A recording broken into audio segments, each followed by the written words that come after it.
Hi friends, இன்றைக்கி வீடியோவில் ரொம்பவுமே இன்ட்ரெஸ்டிங்கான ஒரு ரெசிபி தான் பார்க்க போகிறோம். அதை பார்க்கறதுக்கு முன்னால் நீங்கள் நம்ம சேனலை சப்ஸ்கிரைப் பண்ணலன்னா இப்போ சப்ஸ்கிரைப் பண்ணிவிட்டு தொடர்ந்து பாருங்கள் ஃப்ரெண்ட்ஸ். என்னோடய சேனலில் இந்த மாதிரி இன்ட்ரெஸ்டிங்கான ரெசிபிஸ் வீடியோஸ் மட்டும் இல்லாமல் இன்ட்ரெஸ்டிங்காக கார்டனிங் எப்படி பண்ணலாம், ரொம்பவுமே இன்ட்ரெஸ்டிங்கான ட்ராவல் விளாக்ஸ், ஹாப்பியான ஷாப்பிங் விளாக்ஸ், நிறைய பியூட்டி டிப்ஸ் அந்த மாதிரி எல்லாமே இருக்குது. நீங்கள் என்னுடைய ஒரு சேனலை சப்ஸ்கிரைப் பண்ணி வச்சுக்கிட்டீங்கனாலே உங்களுக்கு எல்லாமே இதில் கிடச்சிரும். ஸோ சேனலை சப்ஸ்கிரைப் பண்ணிவிட்டு ஃபாலோ பண்ணிக்கோங்க ஃப்ரெண்ட்ஸ். இன்றைக்கி நம்ம ரொம்ப சிம்பிளான அண்ட் ஹெல்த்தியான ஒரு ரெசிபி தான் பண்ண போகிறோம். அதுக்கு முதல்ல நான் குக்கர் வச்சுருக்கேன்.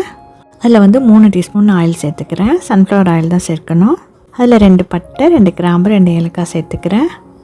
அதுக்கப்புறம் ஒரு பெரிய வெங்காயத்தை இந்த சைஸில் கட் பண்ணி வச்சுருக்கேன், அதையும் சேர்த்துக்கிறேன். வெங்காயம் லைட்டாக வதங்கின உடனே ஒரு 2 டீஸ்பூன் இஞ்சி பூண்டு பேஸ்ட்டு சேர்த்துக்கிறேன். இஞ்சி பூண்டு பேஸ்ட்டு கொஞ்சம் வதங்கினதுக்கப்புறமா 2 மீடியம் சைஸ் கேரட்டை இந்த மாதிரி நறுக்கி வச்சுருக்கேன். அது கூடவே ஒரு பாதி தக்காளி மட்டும் தான் சேர்த்துருக்கேன். இது ரெண்டையும் இது கூட சேர்த்துக்கிறேன். இது கூடவே கொஞ்சமாக புதினா கொத்தமல்லி சேர்த்துக்கிறேன்.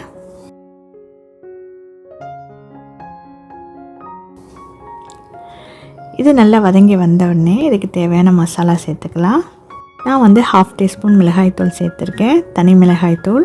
ஒரு 3 பிஞ்ச் அளவுக்கு கரம் மசாலா தூள் சேர்க்கிறேன், அவ்வளோதான். இதுக்கு தேவையான உப்பு சேர்த்துட்டு எல்லாமே நல்லா கலந்து கொடுத்துக்கலாம். கொஞ்சமாக தயிரும் சேர்க்கிறேன். எல்லாமே நல்லா வதங்கி வந்த உடனே இப்போ தண்ணி சேர்த்துக்கிறேன். நான் 1 டம்ளர் அரிசி ஊற வச்சுருந்தேன் ஒரு 1/2 அன் ஹவருக்கு முன்னாடி. 1க்கு 1.5ங்கிற மாதிரி 1 டம்ளர் அரிசிக்கு 1.5 டம்ளர் தண்ணி சேர்த்துக்கிறேன். அவ்வளோதான். தண்ணி லேசாக சூடாகி வந்தவுடனே நம்ம ஊற வச்ச அரிசியை நல்லா வடித்து இதில் சேர்த்துக்கிறேன். சேர்த்துட்டு குக்கர் மூடி விசில் போட்டுடலாம். ஒரே ஒரு விசில் தான். ஒரு விசில் வந்தவுடனே ஆஃப் பண்ணிவிட்டு ஒரு 10 நிமிஷம் கழித்து குக்கர் ஓப்பன் பண்ணி பார்க்கலாம். சூப்பரான எம்மியான கேரட் ரைஸ் ரெடி ஆகிடுச்சு. இது லஞ்ச் பாக்ஸ் கொடுக்க ரொம்ப ஆப்டான ரெசிபி இது. அண்ட் ஹெல்த்தியான ரெசிபியும் கூட. அண்ட் ரொம்ப ஈஸியாகவும் நம்ம செஞ்சிடலாம். டேஸ்ட்டு சும்மா அப்படி இருந்துச்சு. நீங்கள் நம்பலைன்னா நீங்களே செஞ்சு பார்த்துட்டு கமெண்ட்டில் எனக்கு ஷேர் பண்ணுங்கள்.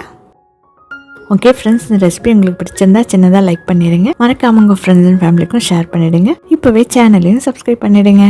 நெக்ஸ்ட் ஒரு இன்ட்ரெஸ்டிங்கான வீடியோவில் மீட் பண்ணலாம். தேங்க்யூ ஃப்ரெண்ட்ஸ், பாய்.